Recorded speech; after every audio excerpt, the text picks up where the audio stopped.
Gente, vou começar aqui. Por haver quórum regimental e sob a proteção de Deus, declaro aberta a presente sessão ordinária Mirim. Boa tarde a todos e sejam todos bem-vindos. Registro a presença do vereador Mirim de Guaramirim, Leonan. Convido a todos os presentes para, em posição de respeito, acompanharmos a execução do hino de Massaranduba.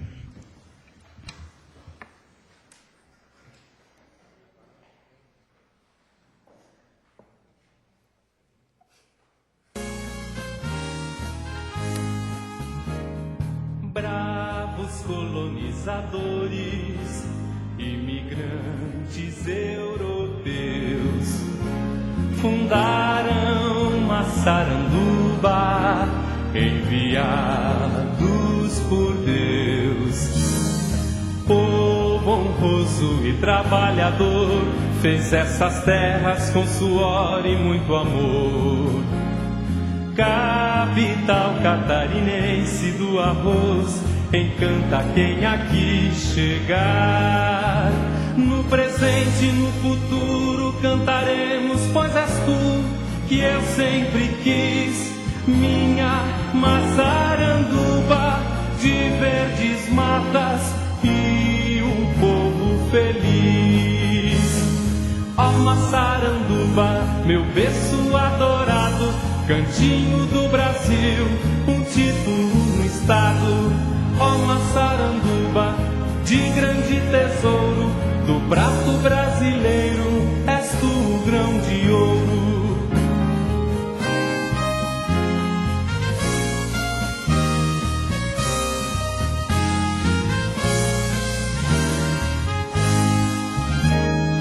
Bem no meio de um vale, Massaranduba com seus lindos arrozais. Capital catarinense do arroz, paraíso das belezas naturais.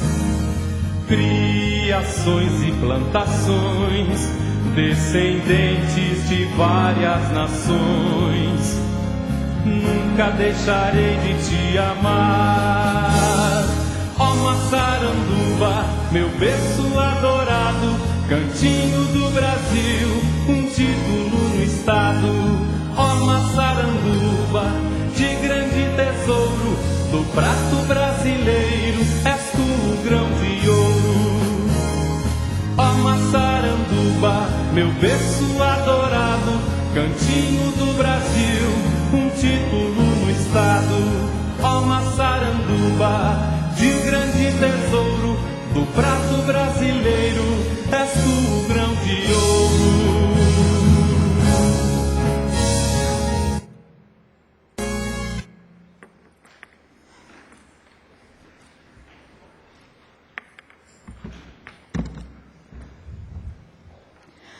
Convido a vereadora Mirim Rafaela Michalak para que faça o momento bíblico.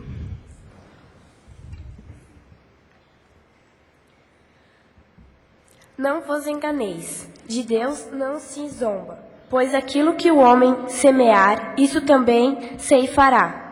Porque o que se semeia para a sua própria carne, da carne colherá corrupção. Mas o que semeia para o Espírito, do Espírito colherá a vida eterna. E não nos cansemos de fazer o bem, porque o seu tempo ceifaremos, não nos desfaleceremos. Por isso, enquanto tivermos oportunidade, façamos o bem a todos, mas principalmente aos da família da fé. Obrigado, vereadora. Convido o vereador Mirim Gustavo para que faça a leitura do artigo do ECA. Artigo 7. A criança e o adolescente têm direito à proteção de vida e à saúde, mediante a efetivação de políticas sociais públicas que permitam o nascimento e o desenvolvimento sadio e harmonioso, em condições dignas de existência. Solicito que a primeira secretária Mirim, vereadora Laura Bussi, faça a leitura da ata da sessão anterior, realizada no dia 8 de agosto de 2019. Aos dias 8 do mês de agosto de 2019, às 8 horas no recinto da Câmara Municipal de Vereadores de Massaranduba, Estado de Santa Catarina, compareceram em sessão ordinária os vereadores mirins Daniela Amanda Richard, Elisa Kempski, Gustavo Luiz Bernett, Igor Davi Petri, Laura Bussi, Letícia Maiocchi, Manuela Alfinscura, Rafaela Stringari Croix, Rafaela Michalak e Graziele Paim. E os suplentes Bárbara Petri Fênix, Eduardo Cupas, Eduardo Jimenez Jesus, Emma Beatriz Bramorski e Silvia Letícia Schneider. Tomou posse nessa sessão como vereador mirim titular o suplente Eduardo Jimenez Jesus, no lugar da vereadora mirim Vitória da Silva, que deixou o cargo de vereadora mirim por ter mudado de cidade. A presidente mirim Rafaela Croix convida o vice-presidente Vanderlei Sassi para tomar o assento à mesa e em seguida convida todos para acompanhar a execução do hino de Massaranduba, seguindo com a leitura bíblica do Salmo 25, versículo 1 e 2, pela vereadora mirim Manuela Alfinscura, e leitura do artigo 98 do Estatuto da Criança e do Adolescente pela vereadora mirim Letícia Maiocchi. Na sequência dos trabalhos, a presidente mirim convida a primeira secretária mirim, Laura Bussi, para que fizesse a leitura da ata da sessão número 7, e depois da lida é submetida em discussão e aprovação, sendo aprovada por unanimidade. Em seguida, a leitura do expediente como segue. Leitura do convite recebido da Secretaria de Educação, Cultura, Esporte e Turismo, que convida os vereadores mirins e suplentes a participarem do desfile cívico de 7 de setembro.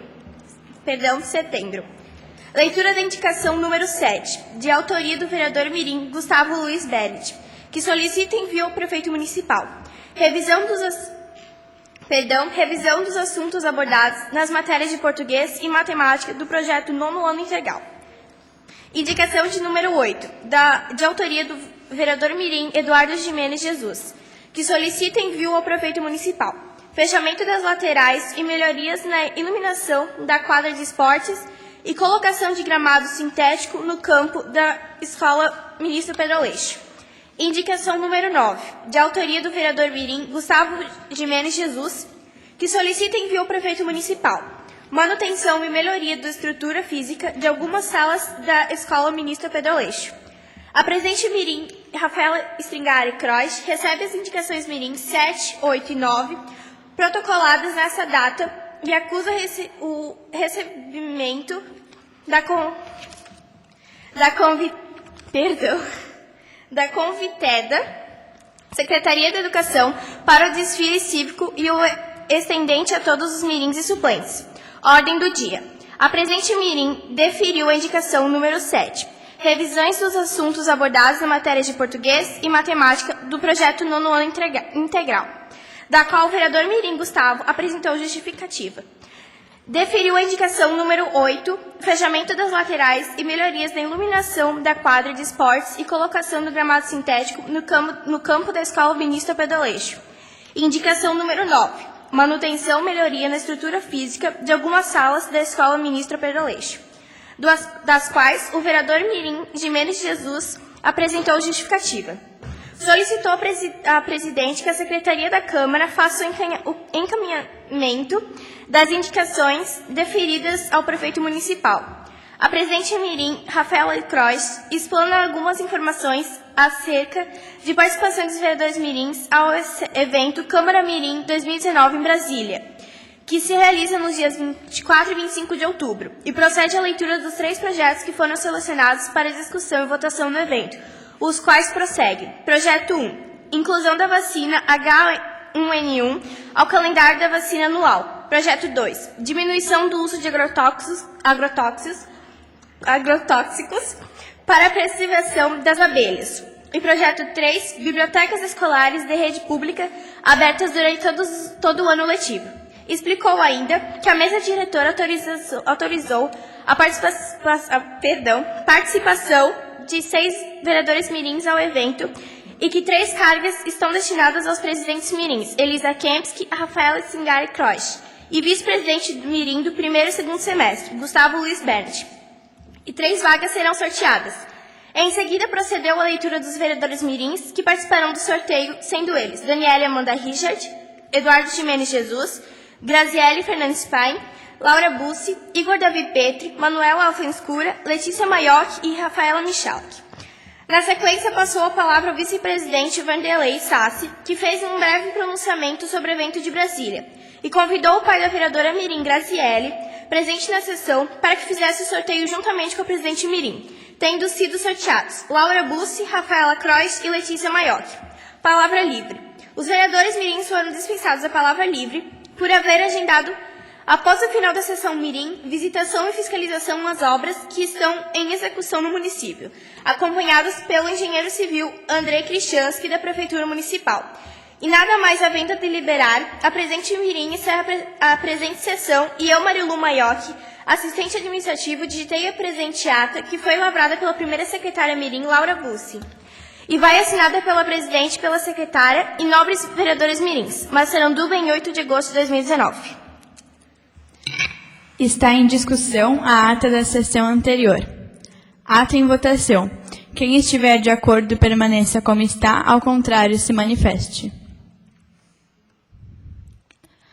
Não havendo retificações e manifestações contrárias, dou por aprovada a ata.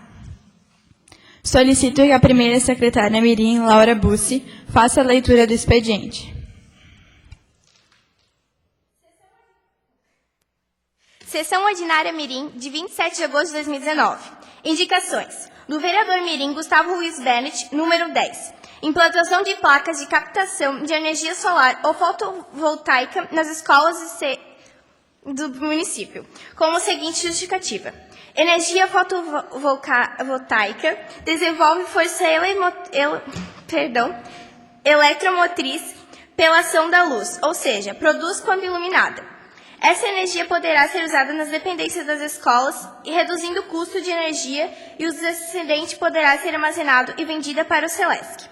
A conta de energia sempre é uma questão nessas instituições, que gastam parte do orçamento arcado com os custos de energia elétrica. Afinal, as lâmpadas, computadores, ar-condicionados, televisores, projetores, ventiladores, alto-falantes e outros tantos equipamentos que precisam funcionar todos os dias, às vezes o dia inteiro. Assim, com a instalação de um sistema de geração próprio, as instituições de ensino passam a economizar consideravelmente com este custo, podendo chegar a produzir exatamente a energia que consomem mensalmente. Com essa redução de custos, é possível investir onde geralmente importa, modernizar os equipamentos, treinar a equipe, realizar eventos e oferecer mais atividades educativas aos alunos. Além de economizar com a conta de energia, instalar placas solares fotovoltaicas nas escolas tem um efeito pedagógico. Ao verem na prática o funcionamento de um sistema de geração de energia limpo, eficaz e eficiente, os alunos percebem que a sustentabilidade não é apenas possível, como também é financeiramente interessante. Em outras palavras, o uso inteligente dos recursos traz ganhos em qualidades e finanças. Diante do exposto, solicitamos providências conforme acima mencionado. Do vereador Mirim Gustavo Luiz Bennett, número 11, construção de cisternas com equipamentos e acessórios capazes de efetuarem a captação das águas das chuvas nas escolas do município, com a seguinte justificativa.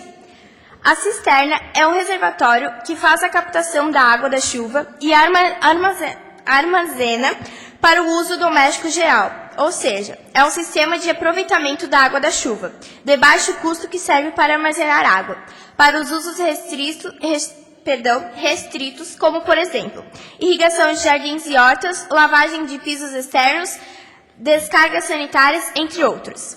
O uso de cisternas é considerado uma das melhores e mais eficazes alternativas quando o assunto é economizar água, além de ser uma atitude ecologicamente responsável, pois permite o aproveitamento da água da chuva e pode ser instalada em qualquer ambiente. Além de proporcionar economia para as escolas, essa iniciativa servirá também de incentivo a toda a população, visando os seus benefícios, inclusive nos períodos que estiagem como o princípio da sustentabilidade. Diante do exposto, solicitamos providências conforme acima mencionado.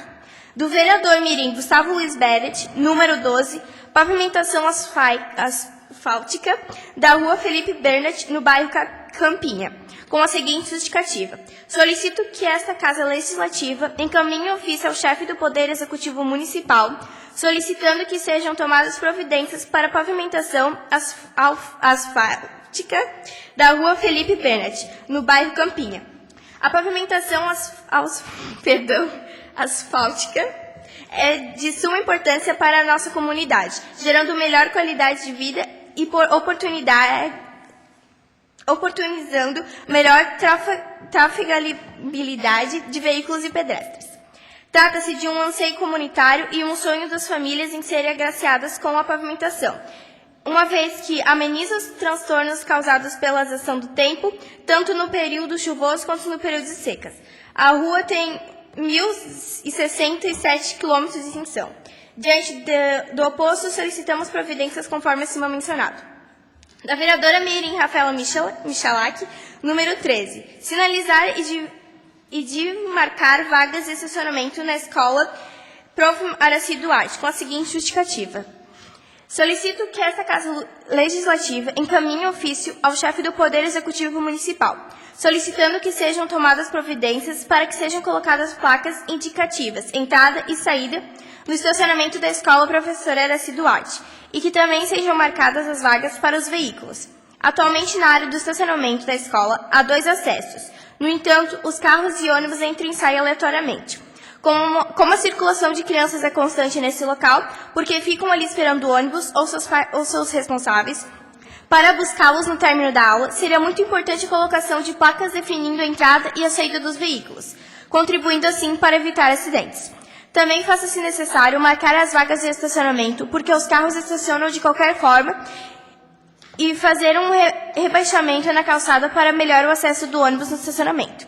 Diante do oposto, solicitamos providências conforme acima mencionado. Do vereador Mirim Eduardo Gimenez Jesus, número 14, oferecer curso de espanhol gratuito nas escolas de ensino fundamental do município, com a seguinte justificativa. Solicito que esta Casa Legislativa encaminhe ofício ao chefe do Poder Executivo Municipal, solicitando que sejam tomadas providências no sentido de oferecer curso de espanhol gratuito para alunos que estejam cursando o 5º ao 9º ano do ensino fundamental. O curso oferecido poderá ser realizado através de parcerias firmadas com outras instituições ou através da contratação de um professor para ministrar o curso das escolas, sendo realizado no contraturno escolar e na adesão é de livre escolha dos alunos. O espanhol é uma das línguas mais importantes da atualidade e a segunda língua nativa mais falada no mundo.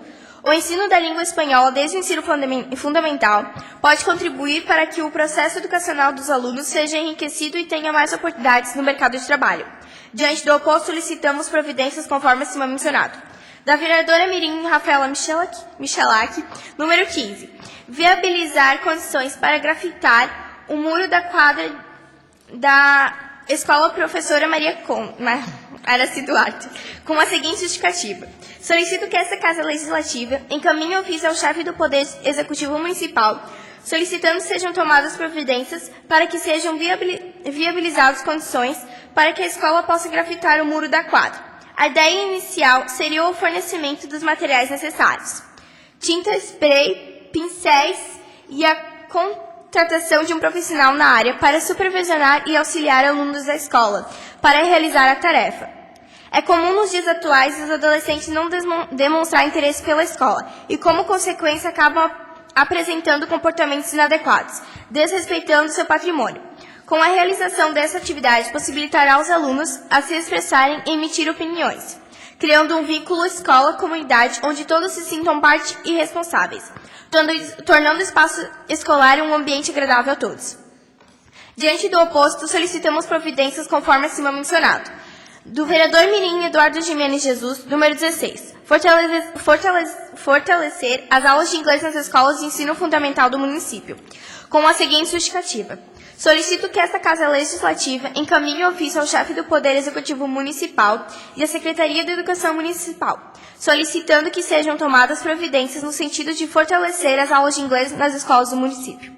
Hoje, os alunos saem do ensino fundamental com muito pouco conhecimento sobre as línguas inglesas. O objetivo de fortalecer as aulas seria proporcionar um conhecimento melhor sobre a língua e aprendam a ler e escrever no mínimo básico. O inglês tem uma importância enorme nos nossos dias. A língua se tornou essencial até para empregos que exigem pouca formação no mercado. Diante do oposto, solicitamos providências conforme assim mencionado. Senhor presidente, este é o expediente. Obrigada, secretária. Registro a presença do vereador Fabiano Kempski nessa sessão mirim. Daremos sequência com as matérias da ordem do dia. Defiro a indicação número 10 de 2019, de autoria do vereador mirim Gustavo Luiz Bernert, que solicita envio ao Executivo Municipal do seguinte pedido: implantação de placas de captação de energia solar ou fotovoltaica nas escolas e CIs dos municípios. Senhor presidente, Com a palavra, o vereador Gustavo. além da redução de custos no estabelecimento escolar, podemos afirmar que o meio ambiente também será beneficiado. Hoje, um dos maiores custos para uma instituição de ensino é a conta de luz, porque são vários aparelhos que estão ligados diariamente para que a escola possa funcionar devidamente. Com essas placas, a conta cairia muito, gerando uma grande economia para a escola. Se eu não me engano, só nas escolas municipais foi instituído o projeto Ecoformador, onde as escolas tomam algumas medidas para ajudar a reduzir o impacto ambiental resultante do nosso lixo produzido. Inclusive, falando desse projeto, a escola Bruno Linden fez um bosque, né? Se eu não me engano, o André sabe disso. Muito bem. Por isso, acho válido investir em uma fonte de energia limpa, que não causa danos ao meio ambiente. Tomamos de exemplo a nossa querida Amazônia, que a cada dia mais é destruída pela ação humana. Vamos esperar que o mesmo ocorra aqui também, para começarmos a pensar no que iremos fazer? Agora eu vou pedir para a Marilu colocar as fotos do que seriam essas placas.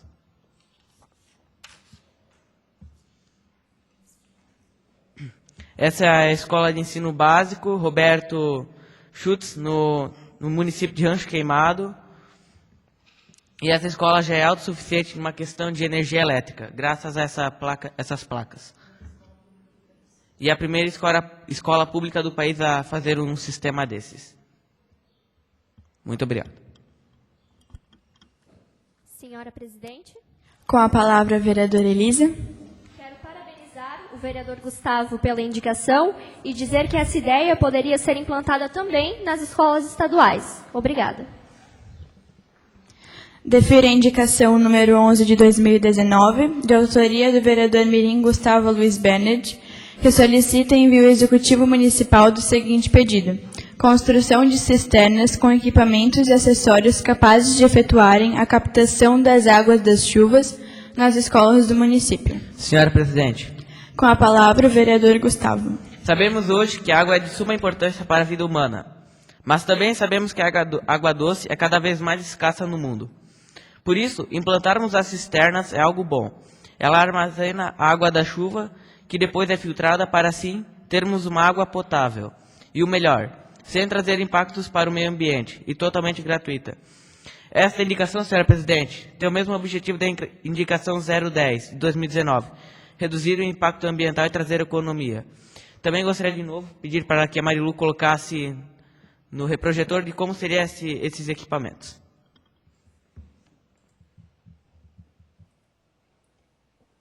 São 3 modelos. Esse seria o primeiro.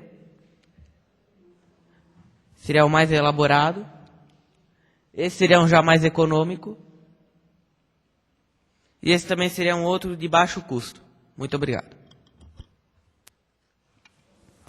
Defiro a indicação número 12 de 2019, de autoria do vereador mirim Gustavo Luiz Bernert, que solicita envio ao Executivo Municipal do seguinte pedido: pavimentação asfáltica da rua Felipe Bernert, no bairro Campinha.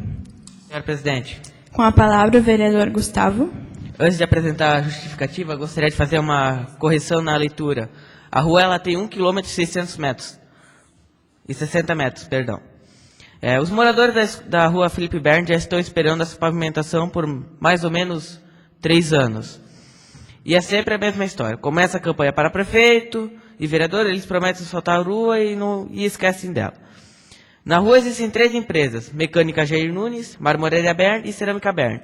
Todas estão em dia em relação aos impostos, que para a melhor locomoção de seus clientes, até empresa, e vice-versa, é necessária a pavimentação desta rua. Esta rua é estratégia, ela que liga a Campinha com o bairro Benjamin Constant.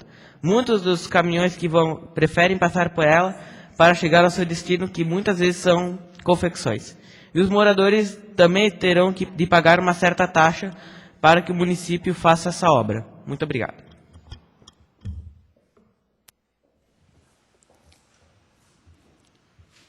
Defiro a indicação número 13 de 2019, de autoria da vereadora Mirim Rafaela Michalak, que solicita envio ao Executivo Municipal do seguinte pedido: sinalizar e demarcar vagas de estacionamento na Araci Duarte. Senhora Presidente. Com a palavra, a vereadora Rafaela. Bom dia, colegas vereadores mirins. Eu queria fazer a indicação de fazer um estacionamento na nossa escola, porque está acontecendo que vários carros estão entrando em contramão nos dois sentidos, que seriam as duas entradas, uma entrada e uma saída, causando congestionamento. Também há crianças correndo no meio, algumas indo para casa, outras brincando. Os professores tentam fazer as crianças ficarem sentadas, mas algumas insistem em correr no pátio. E isso pode causar um acidente, porque vários carros estão vindo, pegando os filhos e indo embora. E também tem carros estacionando em lugares errados, prejudicando a entrada e a saída dos veículos. Também o ônibus. As fotos, Marilu.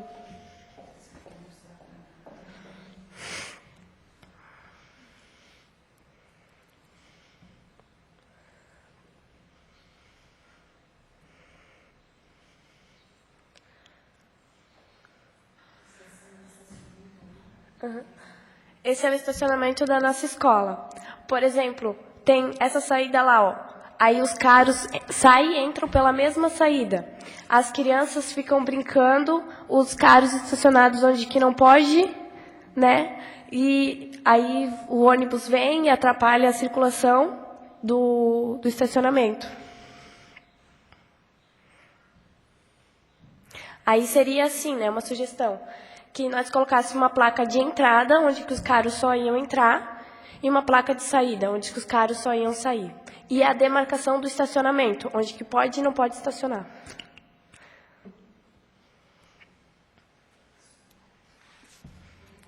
Obrigada. Senhor presidente. Com a palavra, o vereador Gustavo.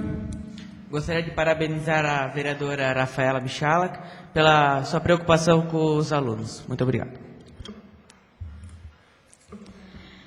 Defiro a indicação número 14 de 2019, de autoria do vereador Mirim Eduardo Gimenez de Jesus, que solicita envio ao Executivo Municipal do seguinte pedido: oferecer curso de espanhol gratuito nas escolas de ensino fundamental no município. Senhora Presidente. Com a palavra, o vereador Eduardo. O oferecimento do curso de espanhol nas escolas vai ser um diferencial de tudo que nós vemos hoje. O espanhol é a segunda língua mais falada em todo o mundo. Sabemos que não é todos os alunos que têm condições de pagar um curso para ter amanhã conseguir uma melhor rede de trabalho onde irá atuar. Pensando nos jovens, para que no dia de amanhã tenham um curricular melhor, com este segundo idioma, este curso deverá ser oferecido para os alunos de 5º ao 9º ano. Muito obrigado.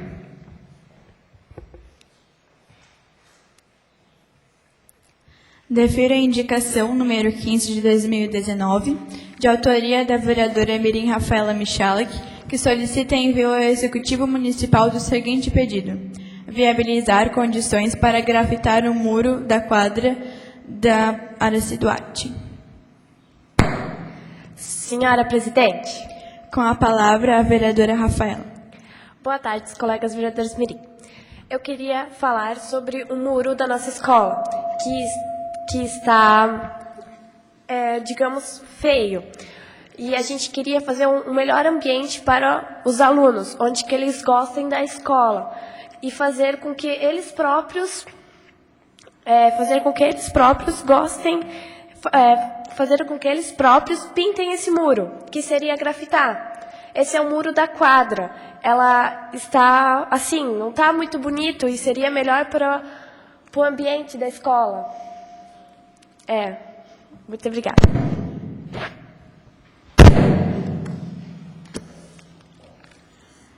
Defiro a indicação número 16 de 2019, de autoria do vereador Mirim, Eduardo Gimenez de Jesus, que solicita envio ao Executivo Municipal do seguinte pedido: fortalecer as aulas de inglês nas escolas de ensino fundamental do município. Senhora Presidente. Com a palavra, o vereador Eduardo.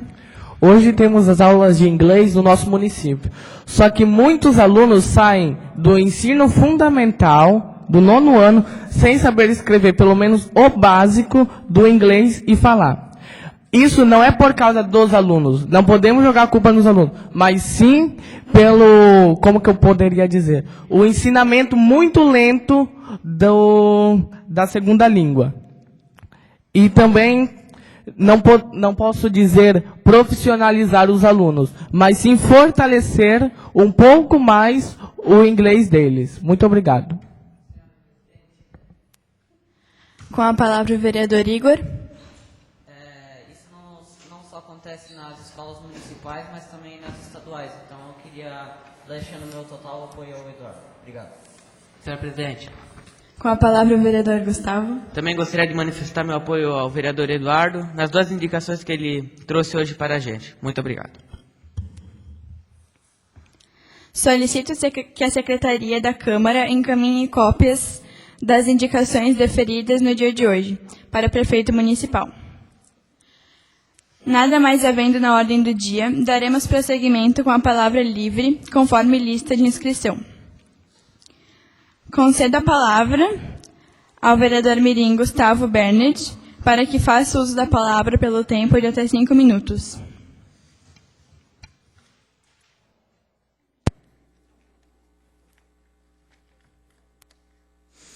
Vossa Excelentíssima Presidente Mirim Rafaela, senhor diretor Almir, senhora diretora Marilu, excelentíssimos vereadores Mirim suplentes, vereador Mirim Leonan, da Câmara Mirim de Guaramirim, vereador Fabiano, desejo a todos uma boa tarde.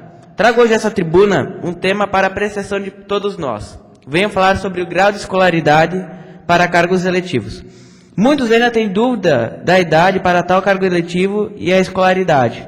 Hoje sanarei essas dúvidas. Para vereador, é necessário o primeiro grau completo. Depois, ou antes das eleições, é feita uma prova sobre conhecimentos básicos com o candidato. Para prefeito ou vice-prefeito, é necessário o segundo grau completo. E também é o mesmo esquema do vereador, que antes de assumir, ele precisa fazer uma prova sobre conhecimentos gerais. Para governador, vice-governador, deputado estadual e federal, é preciso alguma formação acadêmica. Deve falar um idioma fluentemente, onde também será feita uma prova para aprovar o mesmo.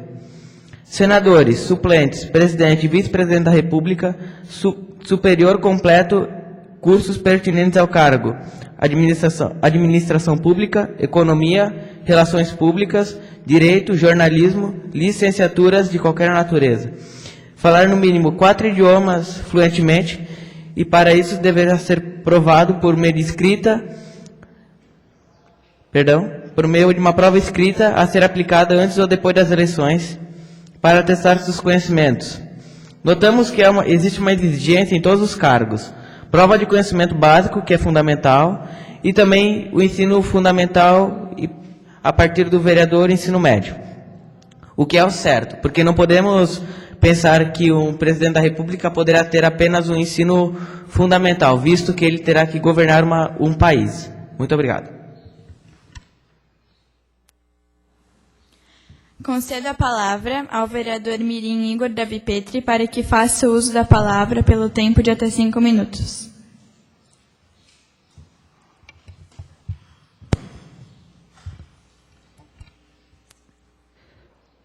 Presidente Rafaela, Almir, Marilu, colegas vereadores Mirins, vereador Fabiano, vereador Mirim Leonan, uma boa tarde.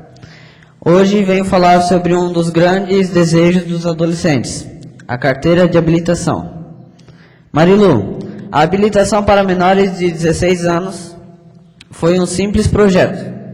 Tramita no Senado Federal o projeto de lei 3.973/2019, que quer possibilitar a emissão da Carteira Nacional de Habilitação para menores de 18 anos. De acordo com o parlamentar Messias de Jesus, autor da proposta, a mudança é razoável. Vejam bem, a justificativa do senador para a emissão da licença para dirigir a partir dos 16 anos de idade é de que os jovens são capazes de manejar com facilidade equipamentos de um grande avanço tecnológico e possuem um apurado senso de responsabilidade quanto aos seus direitos e deveres, podendo, portanto, ter acesso à CNH mais cedo que no passado. Portanto, eu discordo totalmente disso, porque a CNH deve sim ser para maiores de 18 anos de idade. É uma imensa irresponsabilidade uma criança de 16 anos ter uma CNH. Obrigado. Concedo a palavra à vereadora Mirim Elisa Kempski para que faça uso da palavra pelo tempo de até 5 minutos.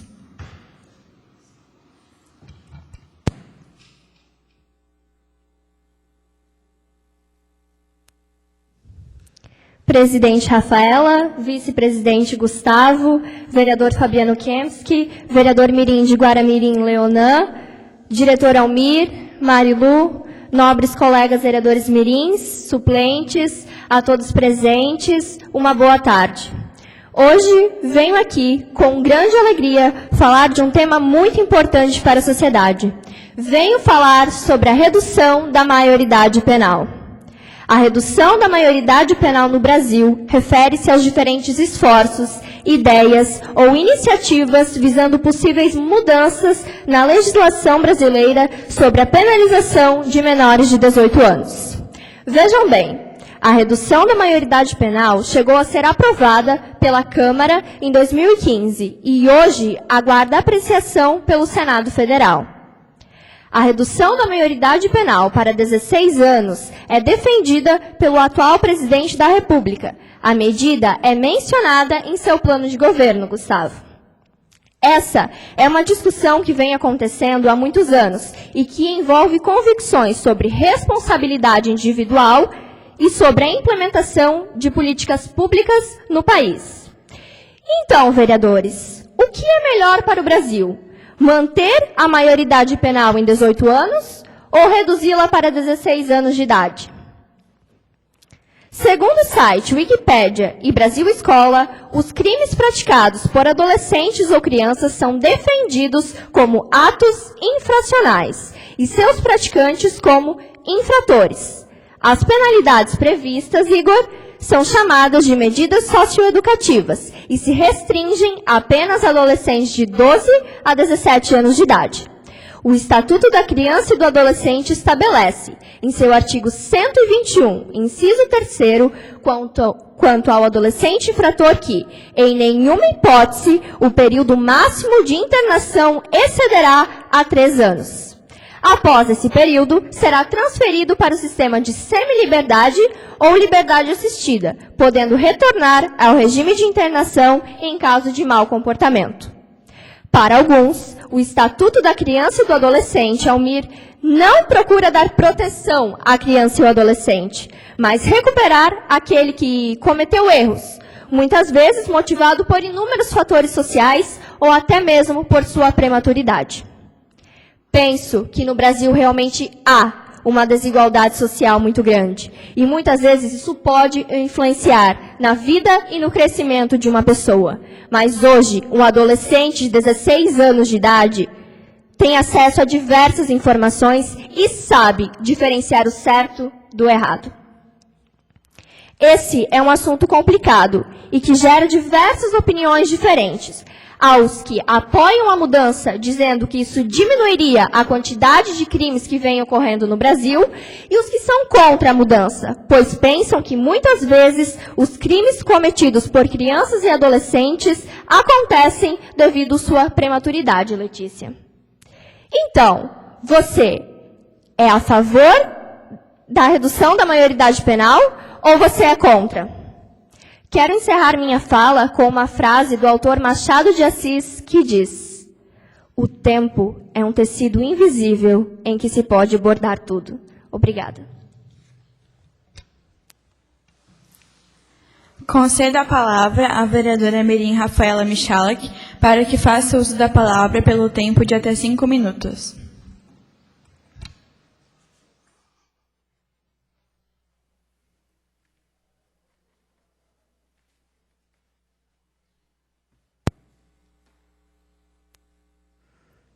Presidente Rafaela, vice-presidente Gustavo, Almir, Marilu, colegas vereadores mirins e convidados.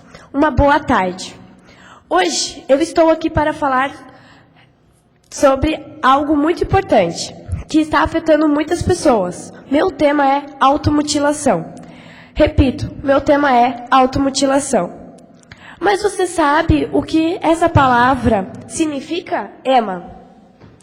O que leva alguém a cometer esse ato, Gustavo? Bom, agora responderei essas perguntas. A automutilação é definida como qualquer comportamento intencional, envolvendo agressão direta ao próprio corpo, sem intenção suicida e por razões não socialmente ou culturalmente compreendidas. Essas definições excluem tatuagens, perfurações e danos intencionais ao próprio corpo. Esse ato vem aumentando gradualmente nos últimos 20 e 30 anos, ganhando a atenção da mídia. A automutilação é geralmente uma maneira de expressar ou lidar com uma angústia esmagadora ou aliviar uma tensão insuportável. Às vezes, pode ser uma mistura de ambos. A autoagressão, veja bem, também pode ser um grito de socorro. Na maioria dos casos, as pessoas se machucam para ajudá-las a lidar com questões emocionais insuportáveis, que podem ser causadas por problemas sociais, tais como ser intimidado, ter dificuldades no trabalho ou na escola, ter relacionamentos difíceis com amigos ou familiares, entrar em acordo com a sua sexualidade, homo ou bissexualidade, trauma, como abuso físico e sexual, a morte de um familiar ou amigo próximo, ou ter um aborto. Causas psicológicas, repetidos pensamentos negativos e depreciadores, sentimentos difíceis, por exemplo, angústia, ansiedade, estresse, tristezas, episódios de dissociação, perda de contato com alguém ou com o seu ambiente. Caros colegas, sabemos que no final da infância, que as coisas na vida de uma pessoa começam a se complicar. Ao deixar a infância, nos deparamos com uma série de situações de difícil entendimento. O corpo sofre por processos brutal de transformação, em um ritmo alucinantemente acelerado. A complexa mudança no corpo humano gera uma produção muito grande de hormônio.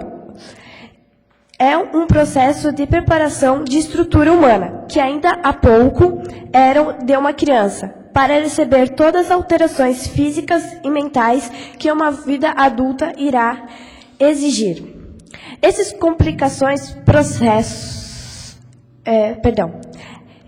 complicado processo que transforma por completo a mente e o corpo causa também instabilidades afetivas, Daniela.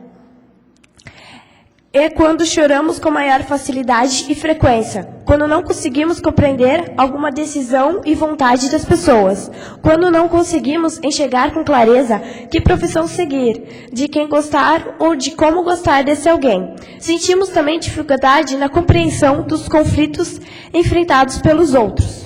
Naturalmente, nesse momento de grandes mudanças, parece ser a fase mais difícil enfrentada por alguém. A fase mais difícil enfrentada por alguém. Nossos problemas, dúvidas, mágoas, raiva, desejos e dor parecem ser mais urgentes do mundo. Fica quase impossível de refletir e entender que dividimos o planeta com mais de 7 bilhões de habitantes. E neles também E eles também enfrentam suas batalhas pessoais. Bom, são muitas as perguntas que envolvem esse assunto, mas o mais importante é: o que você está fazendo? Qual é a sua atitude perante a pessoas que se automutilam? Você contribui para cometer esse ato ou você ajuda? Lembrem-se que as palavras machucam mais que uma faca. Elas não cortam a carne, mas sim ferem o espírito. Obrigada. Concedo a palavra à vereadora Mirim Laura Bussi para que faça uso da palavra pelo tempo de até 5 minutos.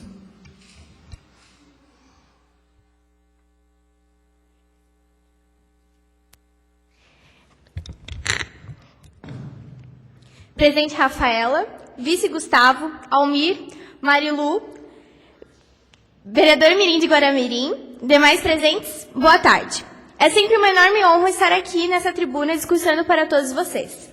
Bom, hoje eu vim falar sobre a legalização da maconha. O meu tema de hoje é a legalização da maconha. Com certeza, todos nós sabemos que fazer o uso da maconha não é algo muito bom e é algo ilegal, que se for pego usando, pode até ser preso. A legalização da maconha não significa liberação geral da droga. É possível criar leis que disciplinem o uso. Ela, para quem não sabe, caros colegas, pode ser usada para a medicina. Em muitos países já foi legalizada, ou só para fins medicinais, como nos Estados Unidos, onde 29 estados liberaram apenas para a medicina, ou como no Canadá, que foi liberado para todo tipo de uso, pessoal ou medicinal. No Brasil, Letícia, a maconha foi legalizada em 2014, mas apenas para uso terapêutico, assim como em outros 20 países. Cada paciente precisa solicitar liberação à Anvisa para adquirir medicamentos derivados da maconha, geralmente usados para doenças como esclerose múltipla e Alzheimer. Mais de 4 mil brasileiros têm autorização para importar para o uso. Em 2017, foi aprovado pela Anvisa o registro do primeiro medicamento à base da maconha no Brasil, o Mevatil, conhecido no exterior pelo nome comercial Sativex. Em fevereiro, a prescrição de RSHO foi autorizada pela primeira vez no país para o tratamento de um paciente com Alzheimer. Há casos, Rafaela, que em países mesmo sendo legalizados por completo, libera para uso pessoal ou medicinal, como na Alemanha, Bélgica e Jamaica. Como eu já falei, muitos países já legalizaram por completo.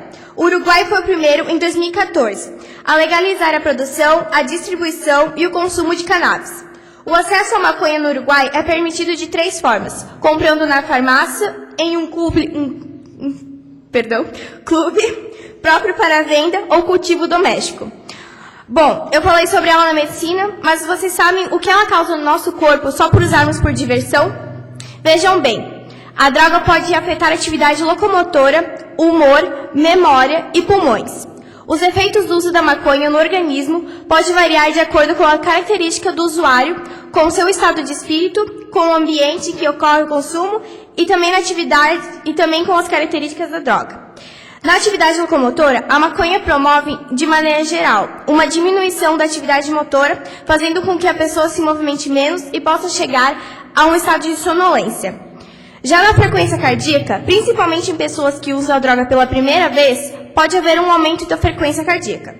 Não chega a ser um efeito que pode levar a um infarto, mas, mas é um aumento muito evidente. Diminuição da temperatura e aumento do apetite, assim como a maconha provoca a diminuição da atividade motora, também leva a uma diminuição da temperatura, que configura um quadro de hipotermia. Ela pode ainda estimular o sistema digestivo e aumentar o apetite. Boca seca e olhos avermelhados também são alguns dos efeitos observados após o uso.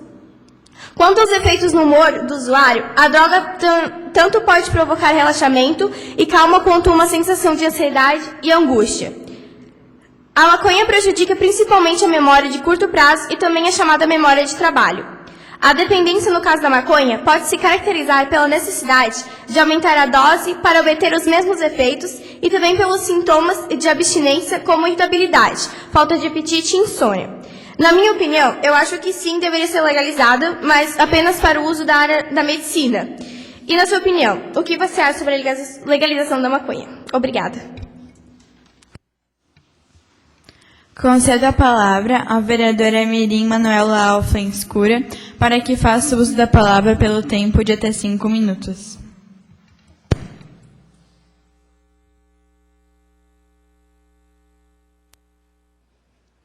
Presidente Rafaela, vice-presidente Gustavo, Almir, Marilu, vereador Leonande Guaramirim, vereadores mirins e suplentes, uma boa tarde. Neste dia tão maravilhoso, gostaria de falar um pouco sobre um tema que não ouvimos falar diariamente. Venho falar sobre a pena de morte. Daniele, você sabe o que é pena de morte? Vou responder. A pena de morte, também chamada pena capital, é um processo pelo qual uma pessoa é morta como punição por um crime cometido. Mas não é qualquer tipo de morte. Ela precisa ser realizada pelo Estado após uma decisão judicial, que condena a pessoa à sentença de morte. Vejam bem, queridos colegas, no Brasil, a última vez que houve pena de morte foi em 1876 e foi proibida oficialmente após ser retirada do Código Penal com a Proclamação da República em 1889.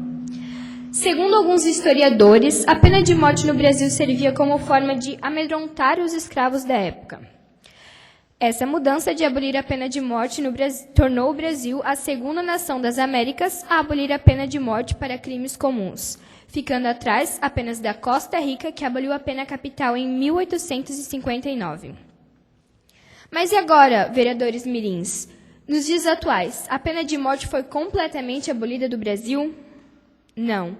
A pena capital é proibida pela lei brasileira em casos de crimes civis, mas a nossa Constituição permite que ela seja aplicada em casos de crimes cometidos em tempos de guerra. É o que diz o inciso 47 do artigo 5º da nossa Constituição. Não haverá pena de morte, salvo em caso de guerra declarada. Os crimes que podem levar a essa punição estão escritos no Código Penal Militar. A pena prevista é execução por fuzilamento.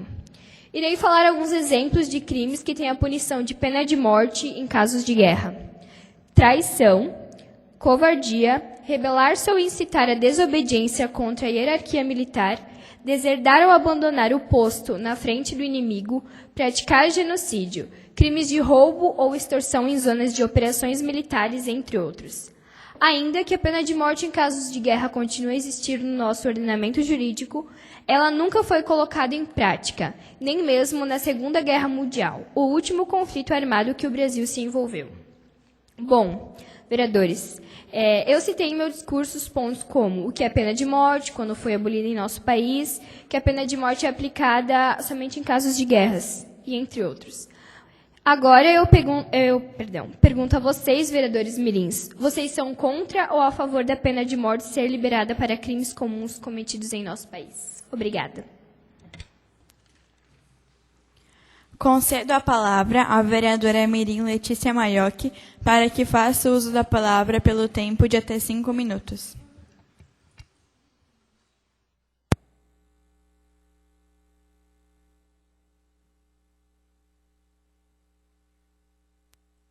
Presidente Mirim Rafaela, integrantes da mesa diretora, nobres colegas vereadores mirins e suplentes, coordenadores da Câmara Mirim, demais presentes, uma boa tarde.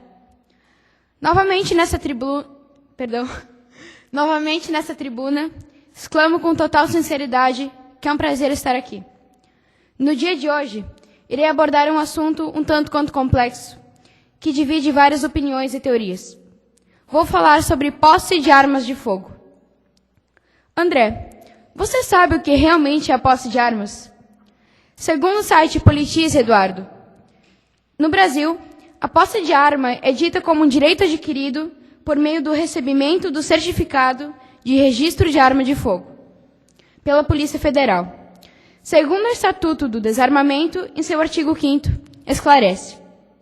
O certificado de registro de arma de fogo, com validade em todo o território nacional, autoriza o seu proprietário a manter a arma de fogo exclusivamente no interior de sua residência, ou domicílio, ou dependências dessas, ou ainda em local de trabalho, desde que seja ele o titular ou responsável legal pelo estabelecimento ou empresa. Na prática, Manuela, isso quer dizer que, uma vez que com o certificado, a pessoa que o recebeu pode comprar uma arma de fogo de uso permitido, mas só pode estar sob posse dela em casa ou em local de trabalho, do qual seja dono ou responsável legal. Ressaltando, a arma deve permanecer o tempo todo dentro do estabelecimento. É importante também ressaltar que, mesmo que alguém tenha conseguido o direito à posse de uma arma, essa pessoa não pode sair de casa com ela, seja junto do corpo, em veículo de transporte, de qualquer outra forma, pois se arriscaria a pena de prisão de 2 a 4 anos. Para que pudesse fazer isso, seria necessária uma autorização de porte de arma. Com exceção de militares e alguns outros cargos previstos no Estatuto, o porte de armas é proibido no Brasil, Graziele. A posse só é emitida após uma série de testes psicológicos e até químicos, dentre outros eventos. A liberação, Marilu, ocorreu principalmente por ventura de que isso vinha a ser uma questão de efetiva necessidade, onde cada cidadão de bem, sem antecedentes criminais e mentalmente estável, deve poder ter seu próprio objeto de autodefesa, principalmente em locais onde há alto número de homicídios. Pesquisas indicam, Daniele, que 37% dos brasileiros são favoráveis às novas regras para possuir uma arma de fogo em casa. 61% são contrários e 2% não têm opinião exata. A pesquisa foi feita entre 16 e 19 de março. Agora, venho citar pontos positivos e negativos sobre a liberação das armas, o que vem a ser uma questão que divide a população. Opiniões a favor. O decreto levou em conta critério objetivo que identifica locais com alta violência. Ou seja, a liberação foi proposta em principal pró dessas áreas. Em 2005, a maioria da população se manifestou a favor do direito de comprar uma arma. A arma de fogo seria emitida ao cidadão que unicamente citaria motivos éticos e certamente válidos para poder adquirir. A arma registrada ficará na residência da pessoa que a registrou. Atualmente, Laura, apenas as pessoas de bem estão desarmadas. A arma de fogo serve como proteção pessoal e é como uma faca, que também pode matar. Países como os Estados Unidos permitem que o cidadão tenha uma arma em casa, como garantia da democracia. Opiniões contrárias. A circulação de armas vai aumentar, e mais armas significam mais mortes. Em 2005, foi discutido sobre o comércio de armas, e não sobre a posse delas. Segundo pesquisas do Datafolha, EMA, a maioria da população é contra a posse de armas. O decreto considera um estudo de 2016 como referência para permitir a posse de arma, e não leva em conta dados recentes e realidades diferentes entre os estados. Levantamentos mostram que a maior parte das armas de fogo utilizadas em ocorrências criminosas foram originalmente vendidas de forma legítima a cidadãos autorizados, que depois tiveram a arma desviada ou subtraída. É um chamariz para a população, Melissa, mas não trará melhorias para a segurança, pois o poder público entregaria ao cidadão à própria sorte. Mais armas em casa trazem riscos de acidentes com criança, Almir, suicídios, brigas de casais e discussões banais. Principalmente no quinto país, onde mais se mata mulheres no mundo. Como havia dito, caros presentes, diversas visões abrangem este decreto. Porém, em alguns momentos, Silvia, nos esquecemos de olhar pelo próximo e notar o quão distinta a realidade do outro possa ser comparada a nossa. Peço que, por gentileza, Marilu nos apresente um pequeno vídeo.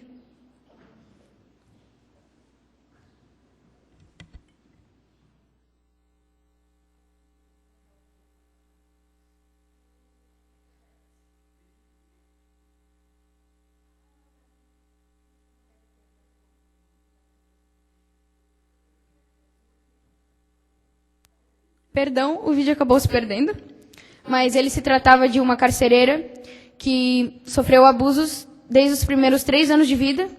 Ela foi fruto de um aborto e o último estuprador dela, ela assassinou, com 13 anos.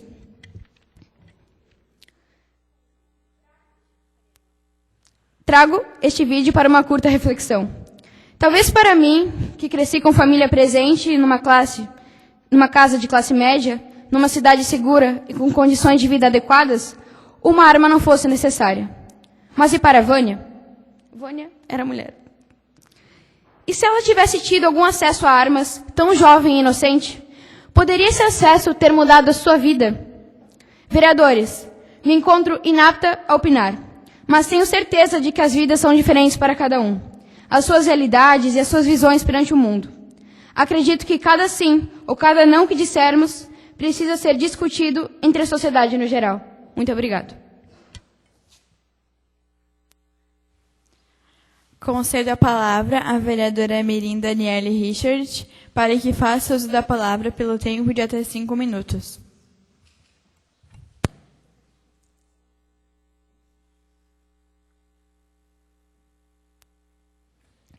Prezada presidente Rafaela, senhor Almir, senhora Marilu, vereadores mirins e suplentes, demais aqui presentes, boa tarde. E é com muita satisfação que venho aqui hoje nessa tribuna falar de um tema muito importante para a sociedade. Vim falar sobre a automutilação, um verdadeiro mal na adolescência. Repito, automutilação, um verdadeiro mal na adolescência. A automutilação geralmente ocorre com adolescentes de 12 a 15 anos. Manuela. O número de meninas de 13 a 16 anos que apresentam episódios de automutilação cresceu 68% entre 2011 e entre 2014. No Reino Unido, a taxa de garotas nessa faixa etária que se machucam proporcionalmente saltou de 45,9%. Segundo os pesquisadores, o número de jovens que praticam autoagressão foi, no geral, maior entre o sexo feminino do que entre o sexo masculino. Mas o que realmente é automutilação? Vejam bem, vou explicar. Igor. A automutilação, sigla AM, é definida como qualquer comportamento intencional envolvendo agressão direta ao seu próprio corpo, sem intenção suicida e por razões não socialmente ou culturalmente compreendidas. As formas mais frequentes da automutilação são cortar a própria pele, bater em si mesmo, arranhar-se ou queimar-se. Isso geralmente acontece quando a pessoa está passando por alguns problemas difíceis e o indivíduo acha que a única solução é trazer esses problemas para o seu corpo. Vejam bem, no mundo moderno, as pessoas não se falam, ao contrário, se calam, se pisam, se traem e se matam. Em pensar que tem pessoas que simplesmente acham isso um mimimi, que comentários como estes pode acabar causando essa automutilação. Pense nos seus comentários. Tenha um pensamento sobre o que você falou. Talvez essas palavras realmente causam um pensamento ruim para si próprio. Para você possa parecer besteira, algo nada demais. Só que não é. Isso é um assunto sério e delicado. Pense bem antes de falar. Se for falar, fale coisas positivas, algo bom. Algo como: Letícia, você é uma pessoa maravilhosa, és incrível e tem um futuro bom pela frente. E sei que você vai superar essa sua autoestima baixa. Vai superar tudo que te deixa triste. Eu também sei que vai superar tudo que vier de ruim na sua frente. Não fale isso só para Letícia. Fale isso para todos aqui presentes. Não se machuque. Bote para fora o que você está sentindo. Procure um psicólogo ou apenas procure uma pessoa de confiança. Obrigada. Concedo a palavra à vereadora Mirim Graziele Paim para que faça uso da palavra pelo tempo de até 5 minutos.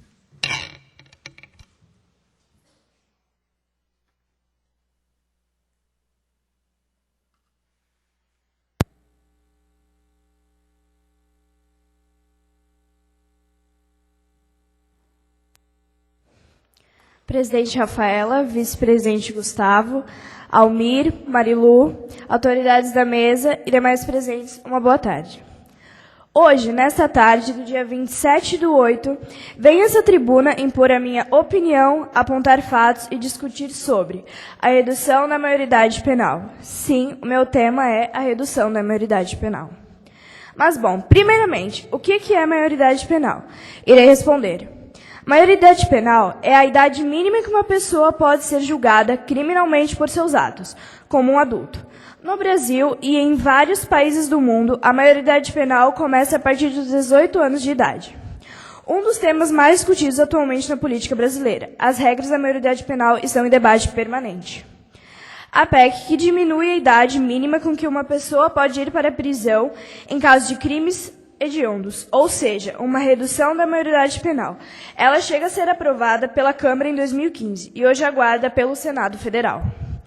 Além disso, a redução da maioridade penal para 16 anos é defendida pelo presidente eleito em 2018, Jair Bolsonaro. Vejam bem, a maior parte da população é a favor.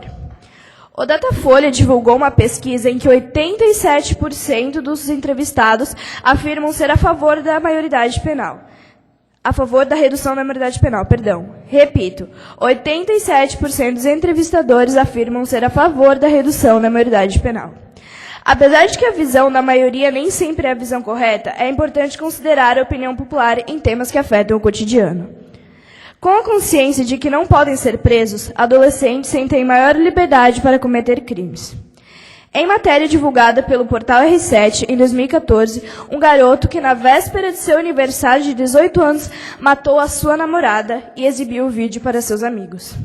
Depois ainda tem gente que vem dizer que eles são os coitados que não sabem o que fazem. Isso, para mim, é saber e muito bem o que está fazendo. Se essas pessoas continuarem com esses pensamentos, até onde a criminalidade vai chegar no Brasil, vereadores? Vai chegar um ponto em que as pessoas não vão mais poder sair de casa por medo, como em alguns lugares já está acontecendo. Muitos países desenvolvidos adotam a maioridade penal abaixo de 18 anos. Nos Estados Unidos, a maioria dos estados submetem jovens a processos criminais como adultos a partir dos 12 anos de idade. Outros exemplos. A Nova Zelândia, a maioridade penal começa aos 17 anos. Na Escócia, aos 16 e na Suíça, aos 15. Tem uma frase que diz o seguinte: é mais eficaz educar do que punir. Mas será que ainda há solução? Obrigada. Concedo a palavra ao vereador mirim Eduardo Gimenez de Jesus para que faça uso da palavra pelo tempo de até 5 minutos.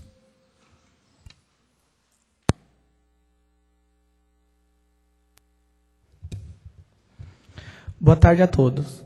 Quero saudar primeiramente a presidente Rafaela, ao Gustavo e a todos os presentes compondo a mesa, aos suplentes aqui presentes, ao Almir, a Marilu e o vereador mirim Leonan que veio nos visitar hoje. Tenho hoje a grande oportunidade de vir aqui nessa tribuna falar sobre um tema muito importante. Meu tema é porte civil de arma. No dia 8 de maio de 2019, o presidente brasileiro Jair Bolsonaro assinou um novo decreto sobre arma. O Estatuto do Desarmamento estabelecia a proibição do porte de arma em todo o território nacional brasileiro, com exceção apenas para os profissionais de segurança.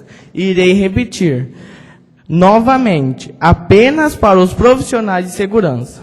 Para 61 dos brasileiros, a posse de arma de fogo deve ser proibida. Temos algumas regras que temos que compor para conseguir o porte de arma. Tem que ter, no mínimo, 25 anos, ter ocupação lícita, justificar o porquê de ter uma arma, não ter antecedentes criminais, técnicas de usar arma, e entre outros. Segundo o site O Globo, a violência por arma de fogo cresceu de 6,8% para 9,8%. O presidente Jair Bolsonaro falou em uma entrevista no Danilo Gentili, ele disse, abre aspas, se tiver morrendo ladrões, temos que liberar mais armas para que eles sejam totalmente mortos, fecha aspas. E segundo ele, o número de roubos e mortes caíram após o porte de armas ser abrangente. Mas ele afirma, não sei se é por causa disso, pode ser também pelo forte policiamento nas grandes cidades. Esse é um tema muito pessoal, não irei falar a minha ideia, porque cada um pensa de um jeito. Mas, será que o Brasil está preparado para isso, com essas nossas leis? Muito obrigado. Concedo a palavra ao suplente mirim André Vitor Matias, para que faça o uso da palavra pelo tempo de até 5 minutos.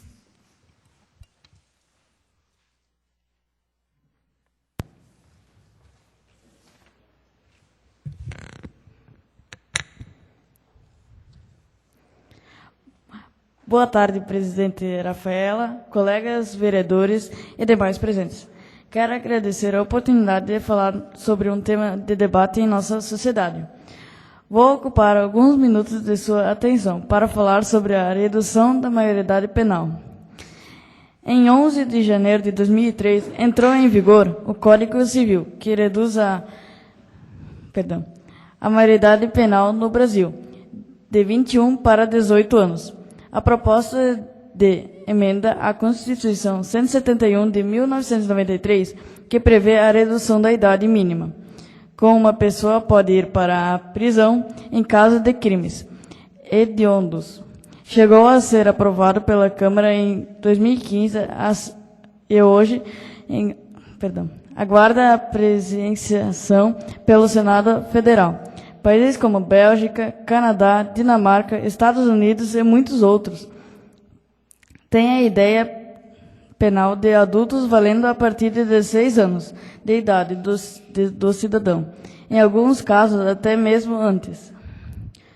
No Brasil, a discussão ainda continua, manter a maioridade penal em 18 ou reduzi-la para 16. Alguns afirmam que adolescentes de 16 e 17 anos já têm discernimento suficiente para responder por seus atos, enquanto outros alegam que é mais fácil educar do que punir. A Datafolha divulgou uma pesquisa que 97% dos entrevistados afirmam serem a favor da redução da maioridade penal. Apesar da Constituição de 1998 dizer que a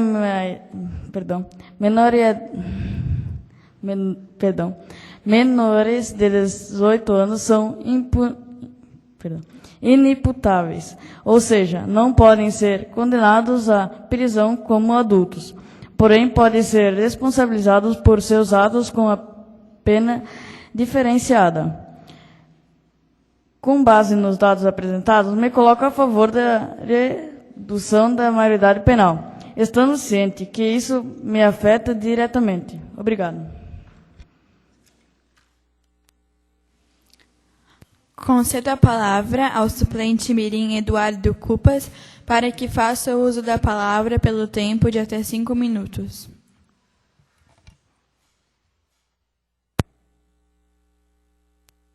Presidente Rafaela, Almir, Marilu, colegas vereadores e suplentes aqui presentes, demais comunidade, boa tarde.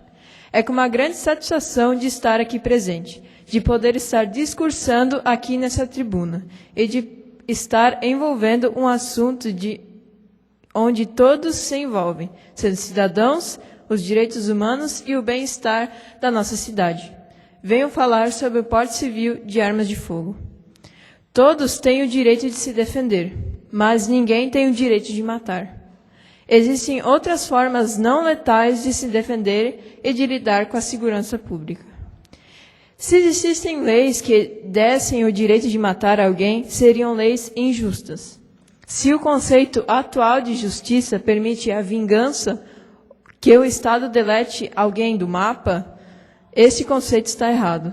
Letícia, nenhum bem é mais valioso do que a vida humana, e nenhum ser humano tem o direito de tirar a vida do outro. Gustavo, o Estatuto do Desarmamento não está tirando os nossos direitos, está impedindo que nós façamos bobagens e evitando que tire a vida de outras pessoas. Marilu, Se alguém entrar na sua casa, você não vai reagir? Óbvio que não. Reagir só piora as coisas. Se queremos reagir, temos que começar agora e não quando uma desgraça ocorra em nossa casa. Temos que construir um estilo de vida menos egoísta e mais coletivo, para morar numa nova sociedade onde que não exista mais violência, nem fome, onde exista justiça social. Somente aí nossa casa estará segura. Bárbara, ter uma arma é sinônimo de medo, e é a prova do quanto temos medo dos que estão à nossa volta. Todos precisamos ser desarmados. Aqueles que desejarem poderiam usar armas não letais, por exemplo. Almir, até mesmo a polícia deveria usar somente armas letais. Afinal, se um leão está solto, não se pode matá-lo. É necessário usar tranquilizantes e jaula nele. Mas se for um ladrão, este podemos matar? Um leão deve ser contido, mas um ladrão deve ser morto? Nem mesmo o Estado deveria ter monopólio de armas letais. E os seres humanos deveriam ter as suas vidas protegidas contra a violência dos bandidos e também contra a violência do Estado. Emma, países que têm mais armas têm menos violência? Vou responder, isso é mentira, pois os países citados são recordistas de violências em todas as suas formas. O país mais citado é quase sempre os Estados Unidos. O exemplo preferido de quem defende armas deveria ser um motivo de vergonha em termos de segurança pública. Querida comunidade, é difícil de acreditar na ideia que mais armas geram menos violência. Ainda mais sabendo que a bancada da bala deseja aplicar esta flexibilização do Estatuto do Desarmamento no Brasil. Precisamos mesmo das armas para podermos estar protegidos e seguros? Ou andarmos armados pelas ruas, vendo pessoas tirarem a vida de outras pessoas? Obrigado. Conceda a palavra à suplente mirim, Emma Beatriz Bramorski, para que faça o uso da palavra pelo tempo de até 5 minutos.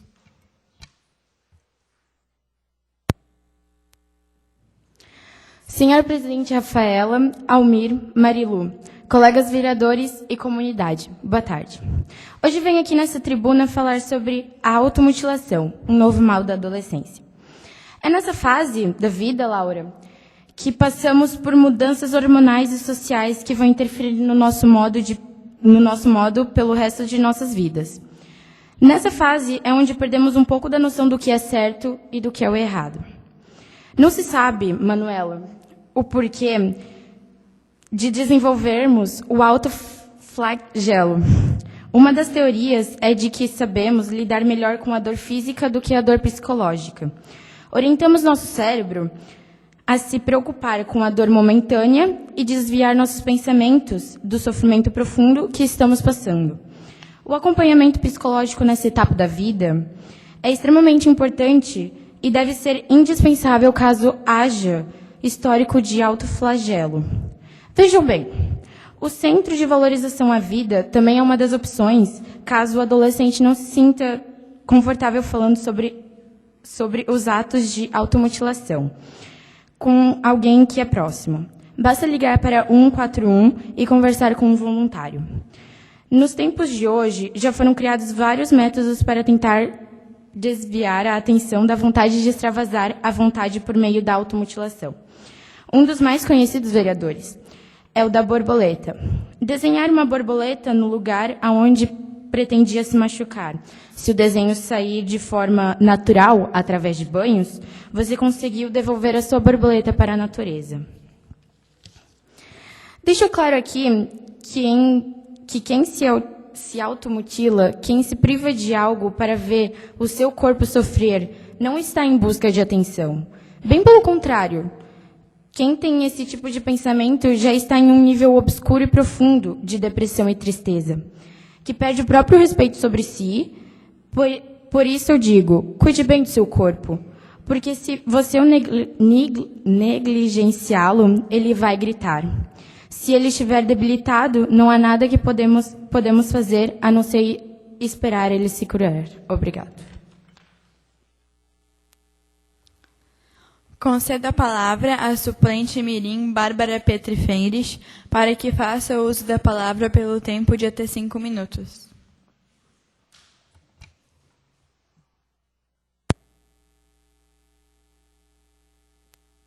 Senhora Presidente da Câmara Mirim Rafaela, Vice-Presidente Gustavo, a toda a mesa, aos coordenadores Almir, Marilu, aos demais vereadores mirins, ao nosso colega vereador de Guaramirim, Leonan, e a todos aqui presentes, uma boa tarde. É uma grande honra e satisfação estar nessa tribuna, nessa casa legislativa, podendo discursar, falar sobre coisas do nosso cotidiano, ou o que acontece em nosso país.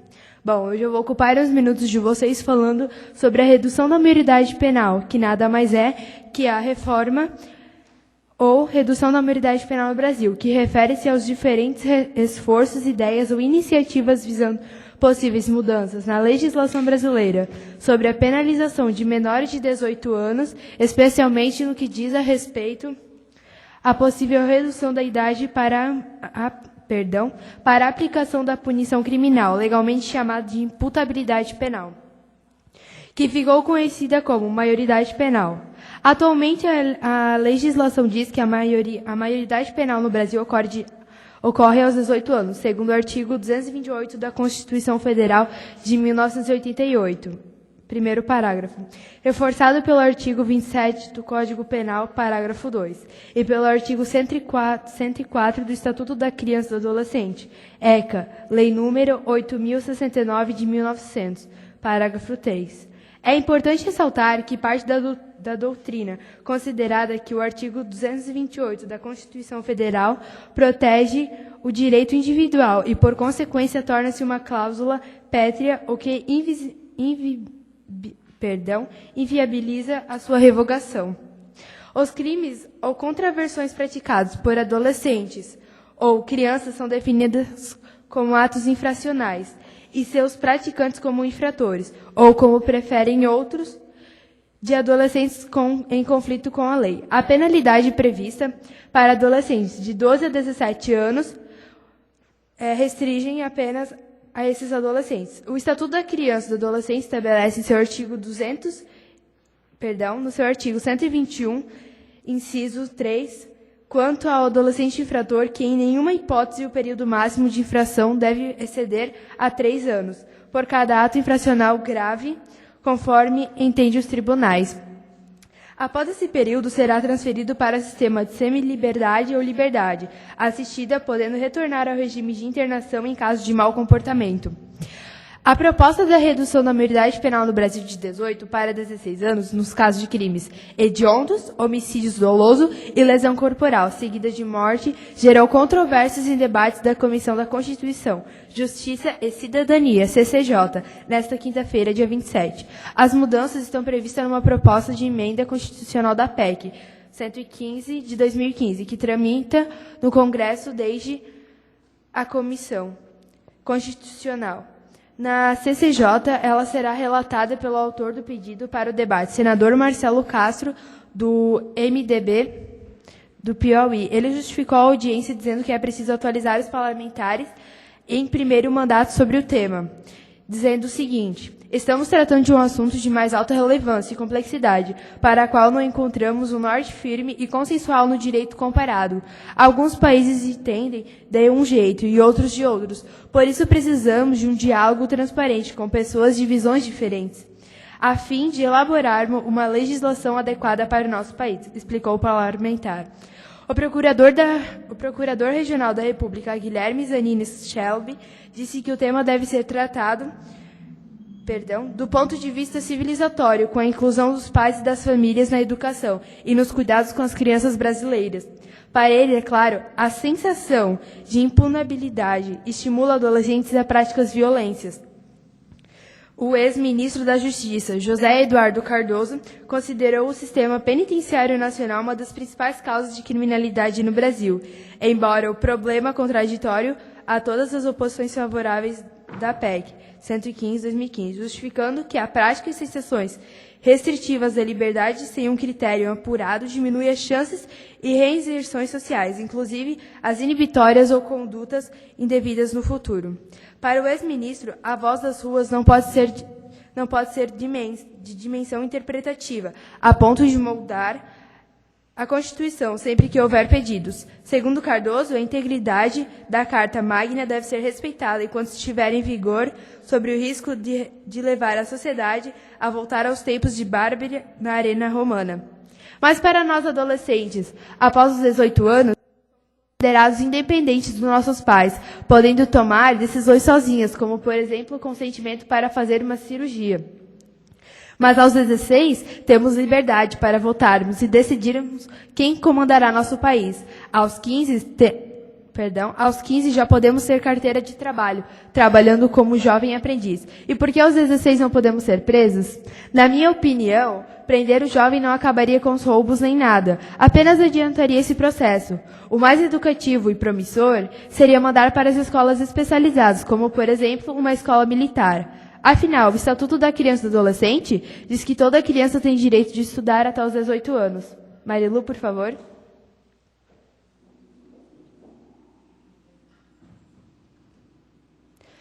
O artigo 53. A criança e o adolescente têm o direito à educação, visando em pleno desenvolvimento a sua pessoa, preparo para o exercício da cidadania e qualificação para o trabalho, assegurando-lhes: primeiro, a igualdade de condições para o acesso e permanência na escola. 2. Direito a ser respeitado por seus educadores. 3. Direito de contestar critérios avaliativos, podendo recorrer a instâncias escolares superiores. 4. Direito de organização e participação em entidades estudantis. E parágrafo 5º, acesso à escola pública e gratuita, próxima da sua residência, garantindo-se vagas no mesmo estabelecimento e irmãos que frequentam a mesma etapa ou ciclo do ensino de educação básica. Dada pela Lei número 13.845 de 2019. Então não adiantaria colocar uma criança atrás das grades para ela ter liberdade e continuar infringindo a lei. Por isso, não podemos afirmar que isso é correto ou não. Cada um tem sua opinião, assim como eu tenho a minha, que apesar de ser a favor, ao mesmo tempo sou contra. Por isso é um assunto delicado e que não vai mudar de uma hora para outra. Obrigado.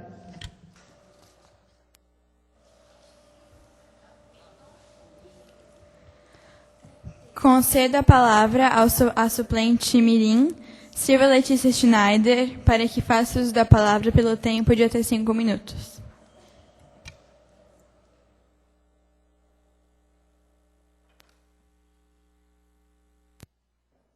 Presidente Rafaela, vice-presidente Gustavo, vereadores mirins suplentes, senhor Almir, Marilu e demais aqui presentes. Bom, hoje nessa bela tarde venho lhe falar um pouco sobre automutilação. Mas, Daniele, o que é automutilação? Irei responder. A automutilação é definida como qualquer comportamento intencional envolvendo agressão direta ao próprio corpo sem intenção consciente de suicídio. As críticas sobre mim acabaram em automutilação. Espero cicatrizar junto com essa minha dor psicogênica. Vejam bem, a automutilação é praticada por várias pessoas. A automutilação tem vários motivos, como a depressão, problemas familiares, algum problema na escola, bullying, tristeza, entre outros. Mas, caros colegas, a lâmina de aço, um apontador ou um aparelho de barbear, tesouras ou mesmo as próprias unhas podem ser uma maneira de reduzir os sentimentos negativos, tensão, frustração, desespero ou ansiedade. Uma maneira de resolver a dificuldade ou um pedido de ajuda. A automutilação está adquirindo características de problema de saúde pública e cabe a nós, como a sociedade, fornecemos amparo e suporte para essas pessoas que tanto sofrem e não conseguem ser ouvidas. Se você conhece alguém que se automutila, por favor, ajude ao máximo essa pessoa. Ela pode estar passando por problemas graves, mas uma ajuda, um conselho, um abraço, uma palavra de conforto pode começar a mudar a vida dessa pessoa. Almir, a automutilação não é frescura. Ajude antes que seja tarde demais. Termino com a seguinte frase de um ator desconhecido. Para você é só um corte, para mim é amador, uma história, um significado. Obrigada. Neste momento, transmito a coordenação dos trabalhos ao vice-presidente mirim, Gustavo Luiz Bernard, para dar continuidade aos trabalhos. Ao assumir os trabalhos, invito à tribuna a vereadora mirim, Rafaela Croix, que dispõe de 5 minutos.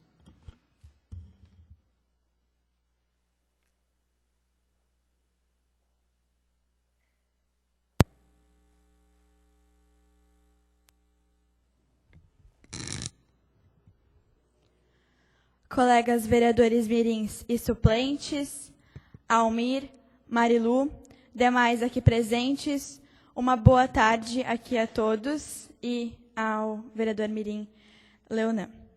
É um prazer estar aqui novamente e hoje venho tratar sobre um tema bem importante para esta Casa Legislativa, a adoção de crianças e adolescentes.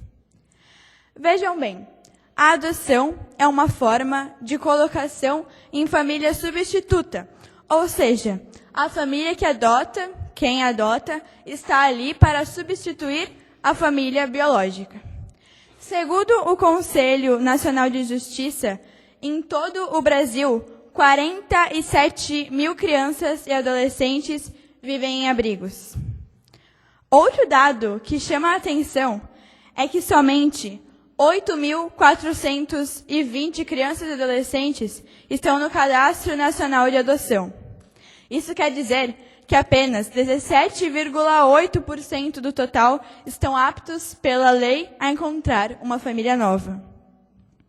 Muitas crianças e adolescentes chegam aos abrigos a partir de denúncias de maus tratos, retirada de situação de rua ou até por determinação de acolhimento feita na maternidade, que ocorre quando a Vara da Infância e da Juventude ou quando a Vara da Infância da Juventude, ou o Ministério Público reconhece a falta de estrutura da família e encaminha o neném para o abrigo. Marilu, muitas pessoas reclamam da fila de espera para a adoção de um filho, mas quem já passou pelo processo diz que vale a pena a espera e acredita que o tempo pode ser usado para a preparação para a chegada de um novo membro à família. Eu sou a favor da adoção, pois esse gesto de amor pode mudar a vida de muitas crianças e adolescentes, e com certeza também a vida de quem adota. Pois a adoção, caros colegas, é a vida gestada no coração por um sentimento que vai muito além dos laços de sangue, o amor. Muito obrigada.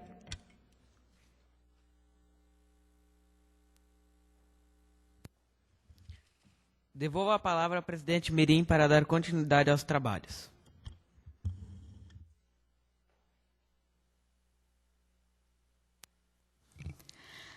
E, nada mais havendo a tratar, e não havendo mais ninguém que queira se pronunciar, dou por encerrada a presente sessão ordinária mirim, agradecendo a todos que se fizeram presentes. Sessão encerrada.